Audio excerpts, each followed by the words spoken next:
China's booming new energy vehicle sector recently drew scrutiny for purported Chinese overcapacity rhetoric from certain Western nations. To provide clarity on the industry's landscape to a global audience, 3 government officials and an industry expert joined the 5th episode of the China Economic Roundtable, a no-media talk platform hosted by Xinhua News Agency.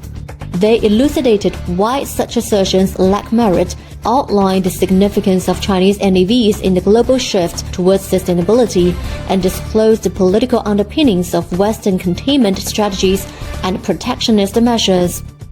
中国新能源产品之所以在全球广受欢迎，主要是这个具有独特优势和性价比高，让更多国家的民众享受到了便利和好处，也适应和满足了全球市场的需求。我认为就是这个我国新能源产业这个国际竞争优势，它是中国企业长期的艰苦打拼和创新发展的结果，是在激烈的市场竞争当中形成的。在市场经济的条件下，供需是处于时刻的一个变化，供需平衡是一个相对的，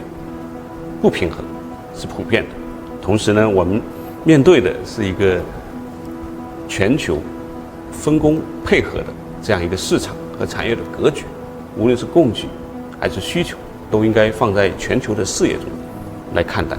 国际贸易中，各国发挥各自的比较优势，参与国际分工。我觉得中国出口大量的家电、家具、电子设备以及新能源汽车，和美国大量出口航空航天产品、汽车、半导体和医疗器械等，都是在发挥各自的比较优势。那么他们现在炒作中国产能过剩是明显的这个双标行为。中国的所谓新能源产业产能过剩来推行贸易保护主义的措施，不仅不利于世界的贸易和经济的增长，而且对于推行贸易保护主义的国家自身也是利大于利的。因此我们认为呢，相关的国家要充分尊重产业规律和市场规则，尊重国际产业分工的一个现有的现状和相关的规律，理性、客观、辩证看待这个产能的问题，坚定不移地推进贸易和投资的自由化、便利化。只有加强合作，才能共同发展。